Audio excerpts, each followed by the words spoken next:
do you define God? I try not to. I try not to define God. Don't you think God is inside you? Everybody has God in them. I don't necessarily believe that God is this man in a beard.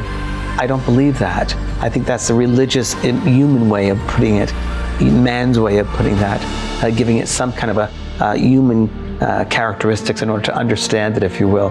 And so my definition of God is really one, O-N-E. And to me, one means omnipresent, nurturing energy. And I think we're all that one. We all have that healing vibration, that healing energy.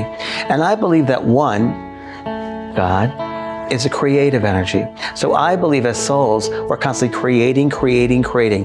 Let me say this, when I consider the presence of God, I consider a presence that's never an absence. So we hear in the great teachings that this presence is omnipresent, everywhere present.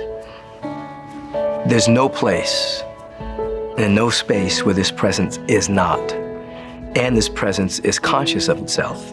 And this presence carries the tonal qualities that never compromise nor contradict its nature. So love, beauty, elegance, harmony, order. This is all an expression of the presence. And we, as its image and likeness or an emanation of it, are growing to perfectly reflect that. What was I before I was born? I said, here's what you were before you were conceived. You were pure possibility. You were pure possibility, pure potential. And then you got manifested in these energy information flows through a sperm and egg that got together, that got constrained by the structure of your node of your body. And then you're living it. And hopefully you're having fun and being playful and loving and connecting. And just enjoy this experience, enjoy the journey. But when you get to the end of it, you're gonna turn back into potential. No, I'm gonna disappear into nothingness. I said, well, that's your view now from the structure of your node, but actually it's more accurate, I think, to say you're turning back into infinite potential. And that's actually where you're gonna go.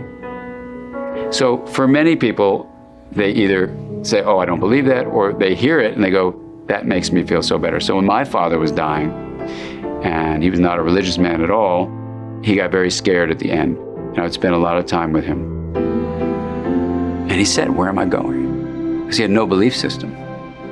And I just said to him what I just said now, that, you're gonna go to this infinite potential. And he understood the implications of that, and he just smiled and he said, that really feels comfortable.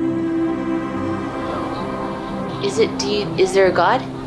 Of course there's a God, because the God is not in a form that we could understand it, just like a single cell cannot understand the body. But I see separation between God and religion. I don't think there is a place that's a heaven and hell. I think you can make your own heaven or hell on earth while you're here by your actions, how you treat people, how you live your life. I could say, well, growing up Catholic, your soul goes to heaven if you're good, and your soul goes to hell if you're bad. I prefer to think that your soul just lives on. I'm leaning towards heaven right now. I truly believe that there's, a heaven, and I think everyone can possibly go there. I think there's definitely, something there. That's what I would go with. I think it's more pure to be an honest and good person for its own sake, not because you're working under the threat of some supreme being who might catch you or somebody else who might tattle on you. I think that's an artificial reason to be good and kind. I think if it's truly coming from inside you, you don't need a invisible sky figure to tell you how to behave. It's coming from deep inside you. When we die, our energy doesn't go away, because what we leave here in this world is the energy. It's like Jesus left the energy, Gandhi left the energy, or other leaders. Of course, on the negative side, Hitler left the energy. I strongly believe those people who lived before, they live with us now, but in different bodies. So when you do have friends who are really close and you feel, and sometimes people say, oh my God, it feels like I know for years, for thousands of years, and you probably do, you don't remember.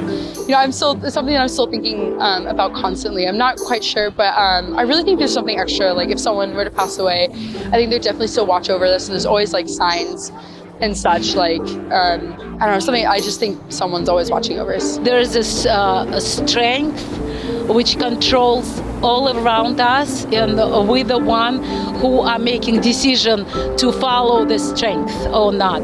But I wouldn't say I believe that. You have to do something to please God or to let God forgive you. I feel you have to do right things.